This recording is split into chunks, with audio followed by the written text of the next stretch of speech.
Buenos días, buenas tardes o buenas noches, dependiendo del lugar del mundo que tú te encuentras. Pero hoy es un día especial. Lo voy a partir de otra manera. Chúc Mừng Năm Mới. Estoy en Vietnam, Hanoi. Y Chúc Mừng Năm Mới significa feliz año nuevo en vietnamita. Así que vamos a disfrutar hoy día de un café con R, podcast, con una persona que de repente nos puede incomodar un poquito, pero de la mejor manera. Don Germán Gutiérrez, fotógrafo, viajero y creador de, tal como dice ahí, Fotomundos. Y una persona que defiende una idea simple y muy potente. Miren, escuchen esto, amigos. Las mejores fotos no salen de una cámara, mejor, entre comillas, todas esas cosas muy caras, sino que de una historia mejor vivida. Y eso es verdad. Hoy vamos a hablar de viajes sin romantizar, de turismo como marabunta, que por todos lados, sino que de cómo se aprende a mirar y también de un trabajo duro y necesario. Y algo que nos vamos a dar cuenta de las secuelas de la gente naranja en Vietnam, que Germán ha estado investigando, sacando fotos y tiene una sección especial de esto. Bueno, Germán, bienvenido de nuevo. Chúc Mừng Năm Mới. Vamos a partir Roberto. siempre. ¿Cómo estás? Y nos conectamos aquí desde Hanoi. Bueno, y este episodio va a ser útil para dos tipos de personas. Las que viajan y las que creen que viajan para encontrarse, pero vuelven igual. Así que vamos a ver un par de mitos y vamos a hablar del turismo aventura, de este turismo masivo que no nos gusta y muchas veces cosas que por ahí van apareciendo. Así que, Germán, bienvenido a un café con R desde Hanoi. Muchas gracias, Roberto, por invitarme. Y Chúc Mừng Năm Mới, feliz año nuevo. Feliz año nuevo, Chúc Mừng Năm Mới. Bueno, hay una frase que se repite de las cosas que nosotros dos ya hemos conversado y te he leído. Viajar está sobrevalorado. Bueno, y el turismo masivo pervierte todo lo que toca. Y al mismo tiempo, viajar bien puede ser transformador. Y esta parte es oro. Te quiero preguntar algo. Cuando tú dices que viajar está sobrevalorado, ¿a qué le estás pegando exactamente? ¿A la industria? ¿Al ego? ¿A la expectativa? ¿O que me va a cambiar la vida? ¿O simplemente a todo lo que dije anteriormente? Bueno, a quien se sienta, ¿no? A quien se sienta así dañado por esa frase. Porque yo creo que al final viajar es una herramienta más. Al final yo creo que casi todo en la vida está sobrevalorado. Hay mucha gente que cree que la vida, pues bueno, te tomas una pastilla y automáticamente pues eres mejor persona. O que lees un libro, que dices, tú tomas una pastilla, que lees un libro, que te ves una peli, o que votas a un partido político y vas a ser mejor o peor persona. Y yo creo que el resultado de lo que cada uno es una suma de millones de cosas, y viajar es una cosa más. Una cosa que te puede ayudar a hacer a muchas cosas. A abrir tu mente, a ser mejor persona, claro. Pero también te puede hacer más pedante, más prepotente, más gilipollas. Yo estoy seguro que si le preguntabas a Hitler, a ese hombre seguro que le encantaba viajar, seguro que le encantaba la lectura, seguro que le encantaba la música clásica, y era Hitler. Así que bueno, tampoco nos emocionemos tanto, ¿eh? Que bueno, no hay ninguna pastilla mágica. Además, si viene gilipollas de serie, quien nace, ¿cómo era? Quien nace lechón se muere cochino. Da igual lo que viajes, al revés, te vas a convertir en un más gilipollas. Oye, y cuando hablamos del nuevo lujo, encontrar lugares sin turistas, que esto te encanta, ¿cómo cambió para ti la definición de lujo en estos últimos años? ¿Y qué señales te hacen decir, este lugar ya se rompió? Claro, es que yo creo que ahora mismo somos como una marabunta, ¿no? Ha subido todo mucho, todo el tema del turismo a partir del COVID, que también es normal, ¿no? Que nos hemos dado cuenta, joder, que estamos aquí 3 días, que nos hemos llevado mucho tiempo encerrados y es normal, la gente sale, ¿no? Quiere salir y claro, yo vivo del turismo, yo organizo viajes fotográficos, pero aún así tengo que decir que es una pesadilla, ¿no? No es agotador llegar a cualquier parte del mundo y estar rodeado por todas las partes de turistas, y tú también eres uno, ¿no? Yo, por ejemplo, tengo una señal que me dice, hostia, este es el sitio.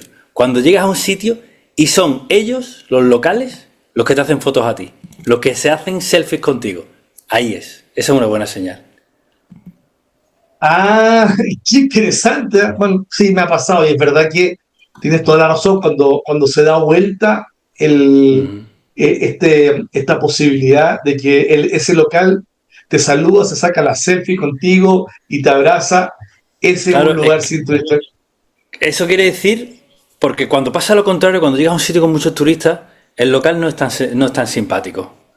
Eso, mira, yo hacía un viaje fotográfico hasta hace un par de años o por ahí, un año y pico, lo dejé de hacer en Tailandia.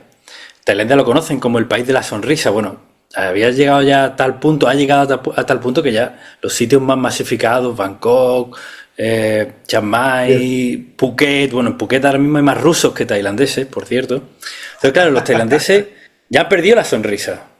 Te tienes que, sí, la buena noticia de todo esto es que siga habiendo sitios auténticos, sitios con poco turismo, porque al final es bueno y malo, pero vamos siempre a los mismos sitios. Somos animales sociales y nos vamos moviendo ahí como en manada, como en marabunta, y al final vamos a los mismos sitios, siempre. Entonces, bueno, todavía es posible localizar sitios, incluso en Tailandia. Yo hace poco yo vivo cerca, ¿no? Yo vivo en Da Nang, estoy a 50 euros de Tailandia, entonces voy mucho porque quiero organizar otro viaje allí, pero tiene que ser sin turistas, que es lo que yo vendo, ¿no? Viajes sin turismo. Y he encontrado varios sitios sin turistas allí, y bueno, existen todavía, es posible. Y antes de que vaya a la otra pregunta, que quiero tomar el libro, ¿qué sitios sin turistas hay en Tailandia? Si nos puedes dar la voz, porque no quiero que lleguen los turistas, sino que lo que yo quiero es que te llamen a ti. Mira, hace unos meses me fui a una zona que es noreste, que se llama Nan, Nan, una provincia que se llama Nan. No hay ni un turista, pero no es una metáfora, ¿eh? Mira, fíjate si hay pocos turistas, que yo estuve en la ciudad más grande yo llegué en el aeropuerto, al aeropuerto de allí. En el aeropuerto solo estaba, o sea, en el avión iba yo solo de guiri, extranjero, y los demás eran turistas tailandeses, ¿no? Tailandia, sí. Y en esa ciudad había un museo y tenían entradas para turistas y entradas para la gente tailandesa, que claro, es más barato, ¿no? Entonces yo compré mi entrada de turista y vi que era el número 000001. O sea, no sé desde cuándo estaba abierto ese museo, pero yo era el primer guiri que lo visitaba y seguramente en años. Y todo el tiempo que me estuve moviendo por allí, esa zona no hay nadie. Lo que pasa, que ese es uno de los problemas también, yo tengo varias técnicas para localizar sitios así, pero claro, un problema que puede haber es que no haya nadie porque no sea demasiado interesante. Ese puede ser también un problema. ¿No? Y Nan es curioso, puede ser interesante, pero bueno, si vas a ir a visitar Tailandia y solo tienes una semana, no te recomiendo ese sitio. No vas a encontrar ningún turista, pero bueno, hay sitios más interesantes en Tailandia que Nan, la verdad. No, naturalmente. Bueno, pasemos a esto de, tú provocas esto de la aventura, porque hoy casi todo el mundo viaja con el móvil en la mano, el GPS en el bolsillo, todos conectados por todos lados. ¿Qué es para ti realmente una aventura real y qué es solo marketing personal? Buenísima pregunta, porque es que ahora casi todo el mundo que vende viajes lo vende como una aventura, una expedición. También escucho yo mucho, leo mucho. Claro, yo no me atrevo todavía a decir esas palabras porque, a ver, seamos serios, ¿no? Es decir, aventuras y expediciones era lo que se hacía antes, ¿no? Lo que hacía la gente que dio la primera vuelta al mundo en barco, o los que se iban a la India, ¿no? A la ruta de la seda. Recordad que esta gente creía que la Tierra era plana y que te caías. O sea, se está jugando literalmente la vida, y además había piratas, creían que había dragones, o sea, compáralo con nosotros ahora, ¿no? La gente no es capaz ni de entrar en un restaurante si no ha visto 40 Opiniones. comparaciones, 40 opiniones, ¿no?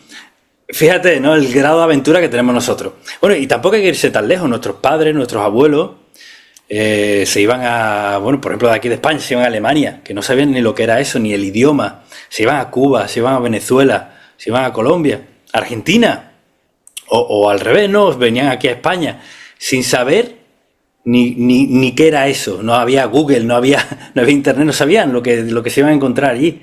No sabían nada del idioma, no sabían si iban a volver, no sabían ni siquiera si iban a llegar, qué iban a hacer allí, no sabían si iban a volver a ver a sus seres queridos. Eso eran aventureros de verdad, no nosotros. Nosotros que cogemos un avión, llegamos a un sitio, tenemos internet, tenemos todo localizado, hablamos todos los días con la familia 40 veces. ¿Qué aventura es esa? Bueno, está bien viajar, pero bueno, hay que tranquilizarse un poco, no estamos en la época aventurera. Y Germán, ¿cómo lo cambias tú? Porque yo sé que estás cambiando eso. ¿Que estoy cambiando eso? ¿Qué sentido? En la forma en que tú organizas tus giras de Fotomundo. Y aquí viene la pregunta es, ¿qué países o destinos tú crees que se pusieron de moda y pagaron este costo de que ya no son los locales, ya no se ríen, ni tampoco son amistosos con los extranjeros? Pues yo diría que casi todo el mundo ahora mismo. Lo que pasa es que sí que hay dentro de los países, hay regiones que no. Por ejemplo, los sitios que viajo yo, ¿no? Los que yo organizo los viajes, ¿no? Porque mi lema es, mi promesa que yo hago es llevar a la gente a sitios sin turistas, ¿no? Entonces, por ejemplo, Vietnam. Vietnam, si vas por tu cuenta, casi todo el mundo va a Sapa, que es una zona de arrozales que está en el norte. ¿Qué pasa en Sapa? Es un sitio precioso, pero hay ya más extranjeros que locales y no es solamente que haya más extranjeros que locales, que ya para mí eso no tiene mucho interés, pero es que todo lo que eso origina, niños pidiéndote dinero, locales con malas caras, todos inflados de precio, la experiencia es totalmente diferente si te vas. A ver, señores, recapacitemos, pensemos un momento, ¿seguro que no hay más arrozales en Vietnam? Que creo que es el segundo país que más arroz importa del mundo, o el primero, el segundo, el tercero. Pues sí, efectivamente hay millones de sitios con arrozales increíbles, pero claro, con el miedo de perdernos, no, el mejor sitio es Sapa, pues al final todo el mundo acaba yendo allí, lo cual es una buena noticia, porque nos deja, por ejemplo, a Mù Cang Chải. Apuntad, Mù Cang Chải, sitio alucinante, con 100 veces menos turistas que en Sapa. O, por ejemplo, un sitio que conocí yo hace poco, que no conocía, que está en el noreste, que se llama Cao Ban, que, joder, es un... Mira, esto me pasó...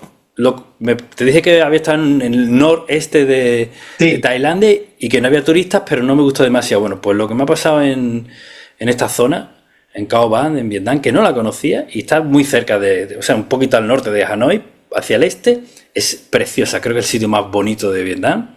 Y nada, de nuevo, ni un solo turista. Hay turismo de ellos, de vietnamitas, y es alucinante. Las caras de la gente cuando te ven paseando por el pueblo, como, ¿esto qué es? Los niños llorando, porque no han visto un extranjero en su vida. O sea, imagínate la sensación, la cantidad de experiencias interesantes que se crean con ese ambiente, ¿no? Entonces, los sitios que yo visito, por ejemplo, los países de... Yo hago un viaje fotográfico a Kirguistán, que Kirguistán todavía no, va a cambiar mucho en los siguientes años, porque está todo el mundo dándose cuenta de que es una pasada de país, no hay turistas, no hay guiris, y está empezando a crecer el turismo, pero todos los países de esa zona, Kazajistán, Turkmenistán, Afganistán, Pakistán, todavía conservan bastante la autenticidad y el poco turismo. Oye, pasemos a tu foto, porque la foto no se hace solo. También se hace por dentro y eso es lo que tú le colocas, tu pasión. Cuando fotografiamos con lo vivido, con lo amado, con lo perdido, ¿hubo algún momento en que por alguna casualidad volviste frustrado, que sacaste alguna foto que me pareció una postal? ¿Y qué descubriste? ¿Qué cambió tu manera de fotografiar y viajar cuando empezaste a descubrir este tipo de cosas? Bueno, yo soy una persona bastante obsesionada con algunas cosas, bueno, creo que como todo el mundo, ¿no? Cada uno tiene una obsesión o una especie de droga, ¿no? Y yo dejé mi trabajo porque quería ser fotógrafo, quería probar a ser fotógrafo, ¿no? Porque, claro, ¿cómo se llega uno a ser fotógrafo, ¿no? Porque tú dices, yo quiero ser arquitecto, pues te vas a la facultad de arquitectura, estudias, yo quiero ser médico, pues te vas a estudiar medicina. pero ¿cómo hace uno para ser fotógrafo? Y dice, bueno, pues va a estudiar fotografía, sí, ¿y después qué? Porque no hay como un camino a seguir. Entonces yo dije, bueno, yo lo estuve pensando y digo, bueno, una de las cosas que se me ocurren es viajar por el mundo y hacer fotos, y así me hago con un portfolio, una cartera de fotos, y a lo mejor después, pues no sé, puedo venderla a periódicos y cosas así, ¿no? Y claro, con esta idea en la cabeza, pues dejé mi trabajo y me puse a viajar y a hacer fotos. En ese momento, eso fue en 2010, 2009, 2010. En ese momento, sobre todo los españoles no habían viajado mucho, ¿no? Ahora todo el mundo está allá en Japón, todo el mundo está en Nepal, todo el mundo está en Tailandia. En esa época yo, por ejemplo, no conocía a nadie. Me fui a Nepal, uno de los sitios que visité. Yo no conocía a nadie que había estado en Nepal, ¿no? Y recuerdo que en aquella época todavía no había smartphone, todavía no había WhatsApp, o si había smartphone, pero no había WhatsApp, no había capacidad. Nos poníamos por las noches, nos poníamos a hablar por Skype, con la familia, con los amigos y eso. Entonces, Claro, mis amigos me esperaban al final de cada viaje que yo hacía para ver las fotos y eso, ¿no? Quedábamos en casa de uno, comprábamos cerveza, veíamos las fotos, ya eso, bueno, claro, ya eso se ha perdido porque te puedes verla en tiempo real, ¿no? Entonces, claro, yo me sentía como, a ver, la había liado un poco, me había dejado mi trabajo, era plena crisis en España de la construcción y todo eso, todo el mundo estaba acojonado con los trabajos, agarrándose a los trabajos como fuera, y yo lo dejo por mi cuenta, voluntariamente, y me voy ahí a intentar ser fotógrafo. Tenía ahí una responsabilidad yo de decir, joder, tengo que hacer fotos buenas, después de todo lo que le ha tengo que hacer fotos buenas. Y estaba muy frustrado, porque esto seguro que le ha pasado a todo el mundo, de estar en un sitio, estar flipando, maravillado con lo que ves ahí, hacer la foto, ver la foto después y decir, esto no es lo que yo vi, esto no es lo que yo sentía.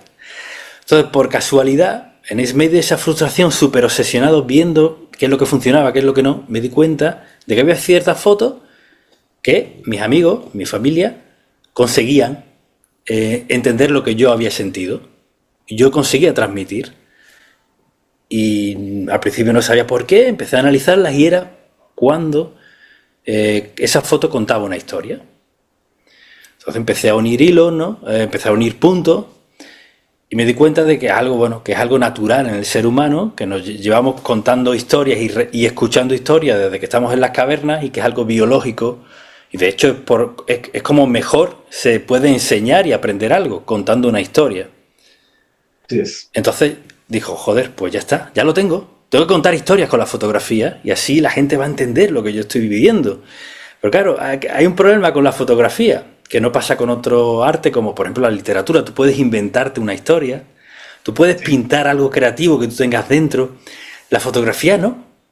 La fotografía, para contar una historia, tienes que vivirla. Y digo, joder, esta es la historia, esto es lo que yo tengo que hacer. Tengo que contar historias, tengo que vivir historias para después poder contarlas. Y en eso es lo que se basa toda mi fotografía. Soy un maldito obsesionado en vivir historias. Y una vez que estás dentro de una historia, solo tienes que sacar la cámara y apretar el botón. Y es muchísimo más fácil que así la gente entienda qué es lo que tú estabas sintiendo en ese momento al hacer la foto. Y esto cuando estás contando una historia que la verdad es que me apasiona y me emociona al mismo tiempo, yo creo que es bastante complejo. O sea, llegar primero que todo a pensar lo que tú nos acabas de contar. Mira, voy a bajar la cámara, voy a empezar a mirar mejor, voy a empezar a vivir, voy a empezar a tratar de contar esta historia. ¿Cómo es ese proceso de poder llegar a un lugar y poder dibujar esta historia en tu mente, bajar esa historia y luego clic, clic, clic? No es tan difícil. Lo difícil es encontrar el cómo hacerlo. Pero en realidad es que es algo natural en el ser humano. Cuando tú cuentas historias, todo es más fácil. Estamos programados para eso, biológicamente. Lo que yo veo más difícil, claro, yo ahora viajo con mucha gente, con clientes míos, ¿no? Y veo que lo que pasa es que casi todos tienen los mismos errores, ¿no? Estamos muy preocupados en hablar, en contar cosas, en explicarle a la gente cómo se vive en mi país o las diferencias y tal. Y bueno, no está mal, pero es mucho más sencillo escuchar, ¿vale? Entonces, lo primero que yo le diría a la gente, claro, lo primero que yo diría a la gente es que fueran a un sitio donde no hay mucho turismo, porque si no, es que claro, ese es el primer paso. Si vas a un sitio donde la gente está hasta los huevos del turismo, es muy difícil hacer ningún tipo de conexión y se trata de hacer conexiones. La fotografía yo la divido como en tres momentos que son muy importantes. El primero es lo que hay que hacer antes de darle al botón. La segunda parte es lo que hay que hacer cuando le estás dando al botón. Y lo tercero que es lo que hay que hacer después de darle al botón. Lo tercero es muy fácil, ¿no? Que es muy fácil, quiero decir, muy fácil de entender. El Photoshop, la edición. La segunda parte, lo que hay que hacer cuando estamos haciendo la foto es pues lo que todo el mundo habla todo el tiempo, que es los parámetros que hay que poner en la cámara. Lo primero, que es de lo que nadie habla, porque hay muy poca información sobre esto en internet y demás, es lo que hay que hacer antes de darle al botón, que es lo que yo estoy diciendo ahora mismo. Es decir, si yo quiero hacer un retrato o contar una historia de por ejemplo, de alguien que en un entierro en Nepal, un entierro, allí queman a los muertos y eso, o alguna fiesta, lo que sea, lo primero que tengo que hacer es que me inviten a esa fiesta, ¿no? Yo te puedo hablar de todo lo que tú quieras sobre la cámara, pero si no tengo oportunidad de estar dentro de la fiesta, no puedo hacer la foto. Sobre todo en fotografía de viaje cobra mucha importancia el primer paso, lo que hay que hacer antes de darle al botón, antes de hacer la foto. Entonces se trata de conexiones. ¿Algún consejo que puedo dar? Mostrar respeto original y verdadero sobre esa cultura y sobre esa gente. Después, yo utilizo... Te puedo hablar de dos técnicas que yo utilizo para romper el hielo, que siempre es importante. Claro, hay mucha gente que es tímida. No hace falta ser... siendo tímido, introvertido, puedes hacer estas técnicas, es bastante fácil. Pero bueno, hay que romper el hielo y hablar con la gente. Y una vez que hablas, el paso más importante y ya está, que es escuchar. Callarte la puta boca, y es lo más difícil. Porque la gente empieza a hablar, bla, bla, bla. Entonces, yo te puedo hablar dos técnicas que son infalibles, Roberto, para romper el hielo. De hecho, que es muy fácil. Y la vais a recordar seguro para toda la vida. La técnica Google y la técnica Facebook. A ver. ¿Vale? La técnica Google consiste en qué hacemos cuando, por ejemplo, queremos saber dónde está la iglesia de no sé qué. Sí. Pues le pregunto a Google y a Google Maps, ¿no? Vale, pues eso mismo, pero en vez de preguntarle al móvil, se lo preguntas a la gente. Qué tontería, ¿no? Qué tontería, ¿no? Pues la gente no lo hace. Va todo el día con el móvil, ahí. Pues lo preguntas a gente local y te relajas y vas aceptando lo que va pasando, porque van a empezar a pasar cosas. A lo mejor la primera vez no, a lo mejor te lo llevan y ya está, pero a lo mejor alguien te invita a algo.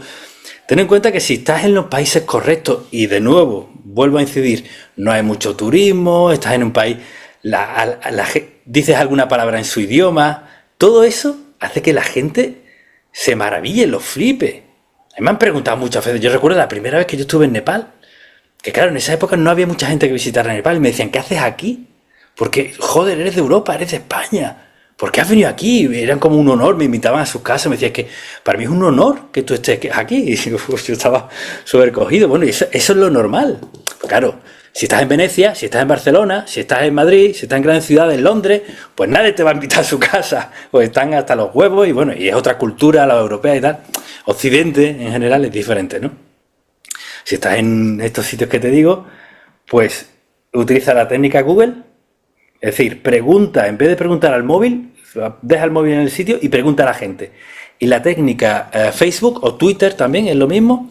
Es una técnica muy interesante también y que funciona muy bien, que es ¿qué es lo que te dice Facebook cuando vas a escribir algo? Te dice, ¿en qué estás pensando? ¿No? Te propone Facebook para que tú empieces a escribir lo que tú estás pensando. Bueno, pues eso mismo. Haz eso.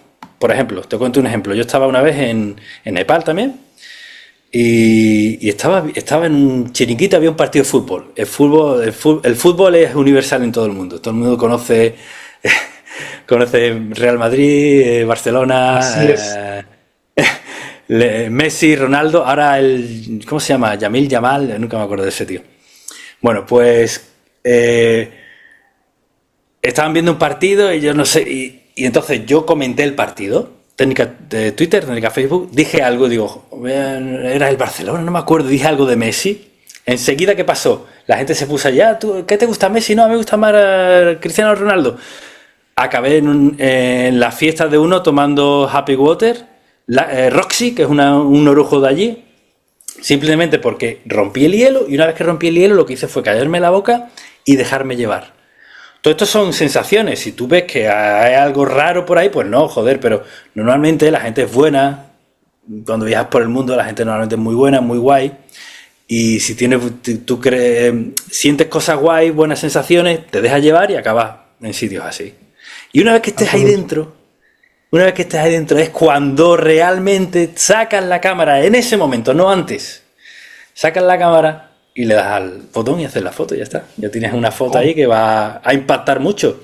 Que te van a decir, no te van a decir, cuando enseñes esa foto, la gente no te va a decir, ¿cómo hiciste esta foto? Sino, ¿cómo coño has acabado ahí? Esa es la buena señal.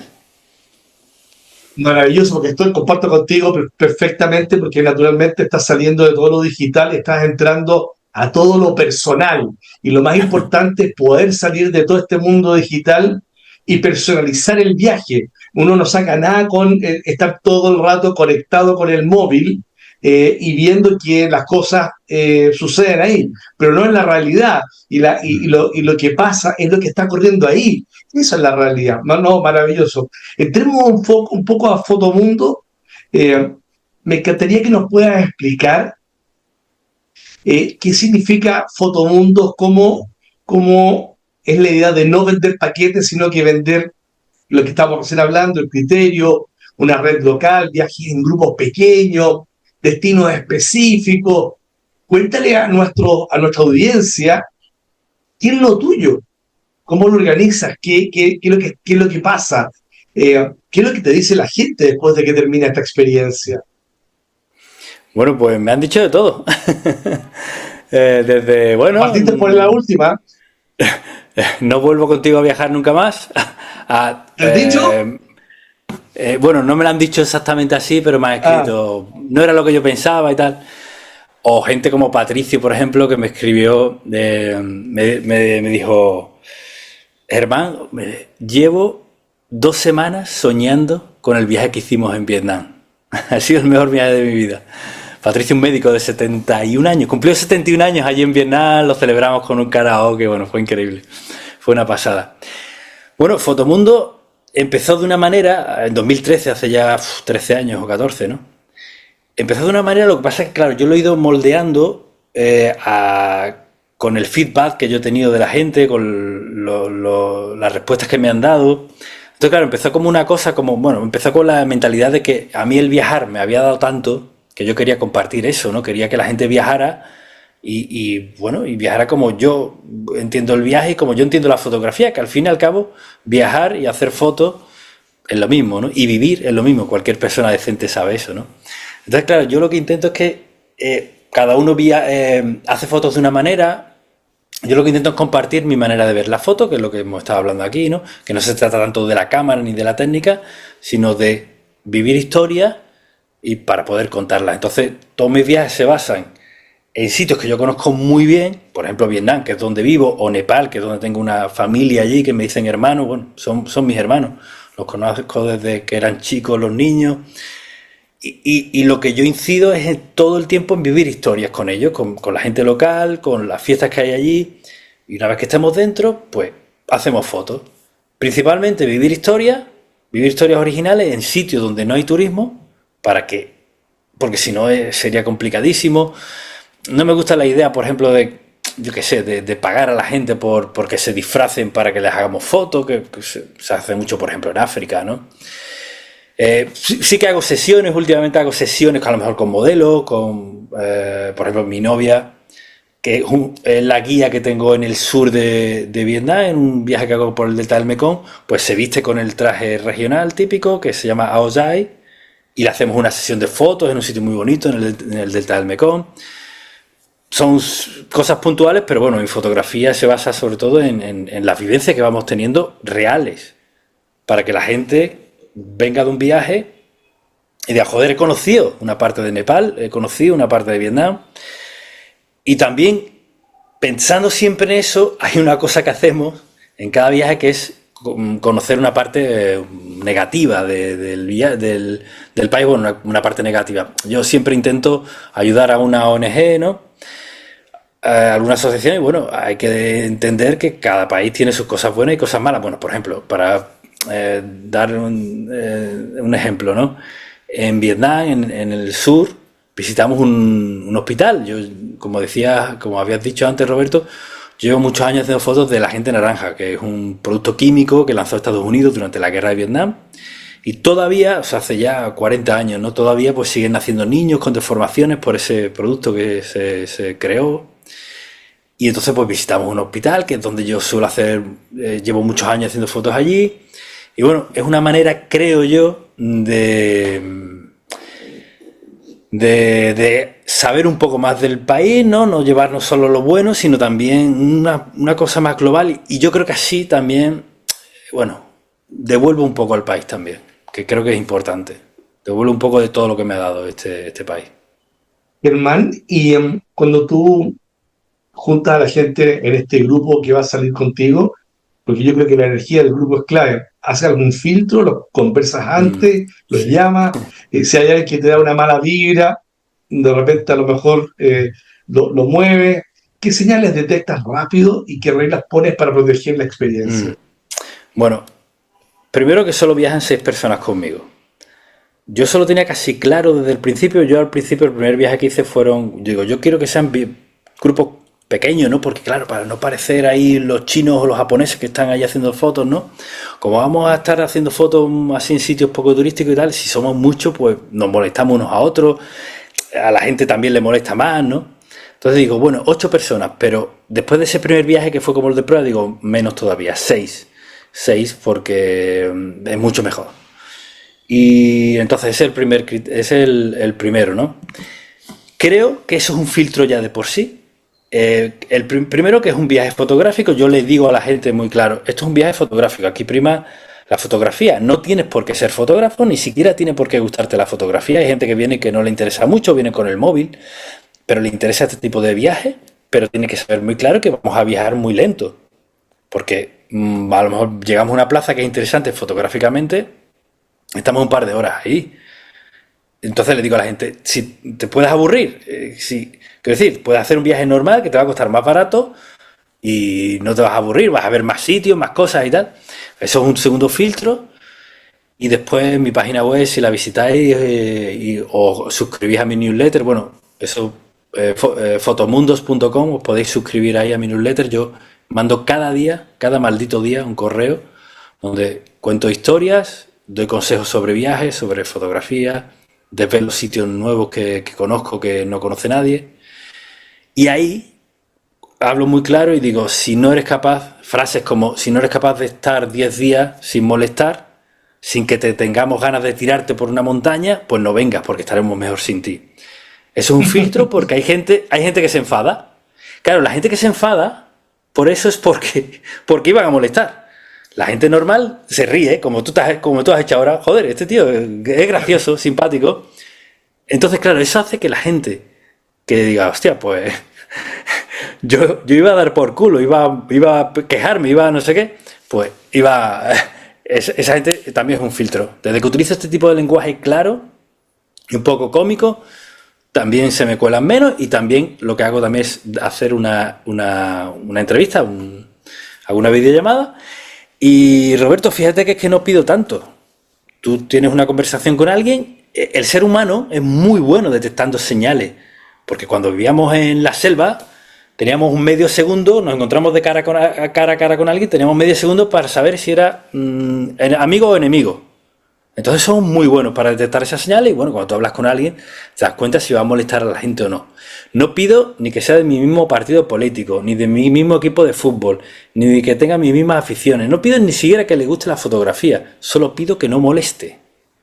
Porque me he dado cuenta, haciendo viajes fotográficos, que aparte de lo que yo y mis guías le puedan enseñar a la gente, lo realmente importante, lo que va a marcar la diferencia es el grupo. Si hay muy buen rollo y cohesión, el viaje va a ser muy bueno. Pero si no, que normalmente es uno o una que está ahí molestando y eso, siempre puntilloso, siempre creando mal rollo, el viaje va a ser una mierda. Es como irte a comer a cualquier sitio, ¿no? Con buena compañía, con mala. Da igual, si vas con mala compañía, da igual que estés en un restaurante con 7.000 estrellas Michelin. Te va a sentar mal la comida, pues esto es igual. Entonces hago mucha incidencia, me lo tomo muy en serio. De hecho, creo que mi trabajo principal es ese, descartar gente, porque a mí me da igual que haya alguien, que decir, yo voy a ver, a esa persona la voy a ver 10 días y ya está, o 2 semanas como mucho. A mí me da igual, cada trabajo tiene algo negativo, yo acepto el mío, que me toca de vez en cuando a alguien que no me gusta, pero me da igual, no es algo que me afecte. Pero lo que yo no puedo soportar es que haya la gente que se viene conmigo primero paga mucho dinero, y seguramente sean sus únicas vacaciones del año, han ahorrado, están esperando todo el año para irse de vacaciones, para que un gilipollas les arruine las vacaciones. No. Pasemos a otro tema que recién lo nombraste y que es tremendamente delicado y cuestionado. El agente naranja. Fotografiar esta parte muy difícil, toda la ética, la dignidad y todo lo que tiene que ver el caso del agente naranja. Tú hiciste un reportaje sobre el agente naranja. Visitaste lugares donde todavía se ven consecuencias muy duras. 40, como dijiste, 40 años después. Y lo has contado con una mezcla de respeto, propósito y también de impacto. Cuando te enfrentaste a una realidad así, ¿cuál fue tu primera conversación interna? La pregunta que me hacía cada vez que yo apretaba el obturador de la cámara y hacía una foto era: ¿qué coño haces aquí, tío? ¿Qué estás haciendo aquí? Entonces, esto es algo que sale mucho, no solamente cuando visitamos el hospital, sino estamos en Nepal, que es un país muy pobre, nos encontramos de repente, hace poco, nos encontramos a un anciano en una casa que se nos puso a llorar porque su mujer estaba mala, no se podía levantar, nos empezó a contar que el hombre tenía mucha ganas de contar su historia y nos la contó allí, empezó a llorar, que los hijos no lo visitaban y tal, y nosotros pues le hicimos algunas fotos, le hicimos un retrato, cuando yo volví allí, a los meses siguientes lo imprimí, se lo regalé, el hombre se emocionó mucho. Entonces hubo una persona, por ejemplo, que decía: joder, es que no me parece un poco inhumano que le estéis haciendo fotos a este hombre aquí, que está llorando y tal. Y claro, todo esto es muy personal y hay que hacer algo que yo lo recomiendo mucho. Yo lo hice después de estar en ese primer contacto que tuve en el hospital con los niños de la gente naranja, que me sobrepasó totalmente, y ya después tuve que hacer yo mi trabajo personal, que se lo recomiendo a todo el mundo, para que no tengas que hacerlo en un momento o cada vez que tengas que hacer este tipo de fotos, porque cuando haces fotos de viaje, si sales un poquito de la zona más turística, te vas a encontrar con situaciones de gente muy pobre. En Camboya mismamente, nosotros visitamos Camboya, todo el mundo conoce los templos de Angkor, nosotros los visitamos, pero vamos a ver también Camboya es un país súper pobre y es muy rural, y hay zonas pues muy pobres, y entonces te vas a hacer fotos de gente, bueno, que es muy pobre y que son situaciones un poco difíciles, ¿no?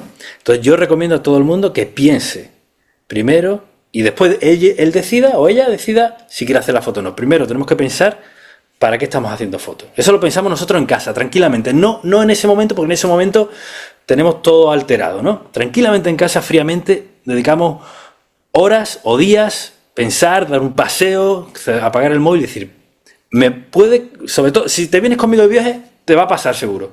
Vas a ver si vas a tener oportunidad de hacer fotos que no has hecho en tu vida y que van a ser muy jodidas. A gente muy pobre, a niños que hay medio en pelotas llenos de mierda en Camboya, a niños con deformaciones en el hospital en Vietnam. Entonces tenemos que pensar nosotros: ¿es malo la foto que estamos haciendo? ¿Por qué tengo derecho a hacer estas fotos? Entonces cada uno va a llegar a una conclusión. Sí y no. Yo llegué a las mías y digo: yo creo que es positivo que yo haga estas fotos para ellos también. ¿Es positivo que yo lleve gente y vea ese problema? Yo esto lo pensé profundamente durante mucho tiempo y llegué a esta conclusión de que puede estar equivocado o no. Pero sí, lo que le diría a la gente, lo que le pediría, es que cuando lleguen a sus conclusiones, que recuerden que no son mejores ni peores que las otras.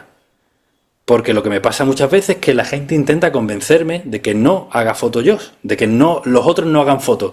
A mí esto me parece muy mal, no hagáis fotos. Bueno, yo he llegado a mis conclusiones y creo que estoy haciendo bien haciendo esto. Tú has llegado a otras, pues no las hagas tú. ¿Sabes también lo que pasa mucho? Lo que me pasa mucho, Roberto, veo a gente que en un primer momento, cuando pasa algo así, dice que no, se niega, quiere que nadie haga fotos, pero ellos se ponen a hacer fotos desde lejos.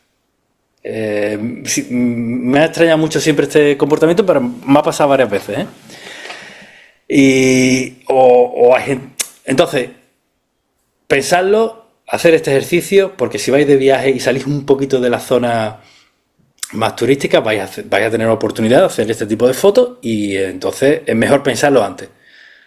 Ayuda algo a hacer esta foto, porque a lo mejor no quieres hacerla y no pasa nada, pues no la haces y ya está. Pero tened en cuenta que hay gente que llega a otro tipo de conclusiones y a lo mejor no están equivocados, simplemente cada uno llega a las suyas, y yo llegué a mi conclusión de que aporto algo haciendo este tipo de fotos. Hay gente que no, pues ya está. No, maravilloso. Y yo comparto completamente lo que estás diciendo. O sea, tiene que ver con temas de ética, con temas de percepciones, como uno viaja y, entre comillas, romantiza con la pobreza, cómo te acerca, cómo entiendes la situación local. Germán, antes de cerrar, porque la verdad podemos estar horas y horas y lo vamos a pasar muy bien, ¿eh? Quiero hacer una especie de mini cierre rápido. Así como yo te digo algo y tú me contestas con una frase relativamente corta. A mí, Vale. una idea que te gustaría que la gente se lleve hoy, pero en una sola frase. Germán Fotomundos. En una sola frase. Pues que viajar está sobrevalorado, pero la verdad es que también soluciona muchísimos problemas, así que viajad. Viajar. Bien. Sí. Un hábito concreto para viajar mejor sin viajar más. Pues que viajéis a sitios sin guiris, que volváis a esos sitios, que no vayáis a un país y ya lo tachéis y no, sino que vayáis a sitios sin guiris, volved a esos sitios, haced amigos, porque en realidad lo que te va a hacer recordar un viaje no son las estatuas, ni las iglesias, ni los monumentos, sino los amigos locales que hagáis allí. Absoluto. Bien. Una recomendación para hacer mejores fotos que no incluya comprar nada.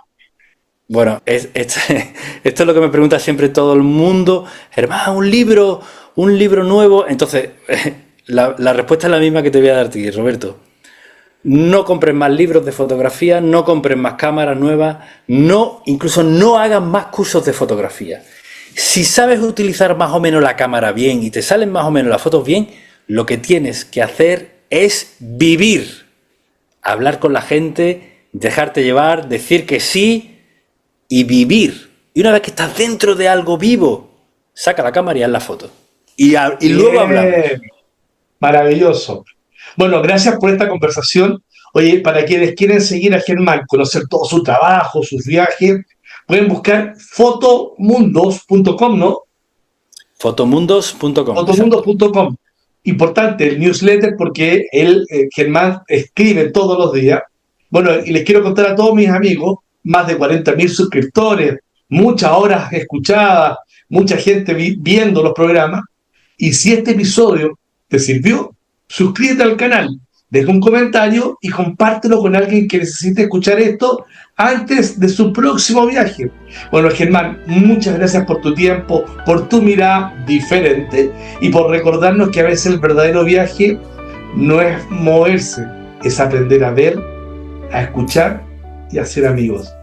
Muchísimas gracias, Germán, y a todos nos vemos en un próximo Café con R, tan entretenido en otro lugar del mundo. Muchísimas gracias.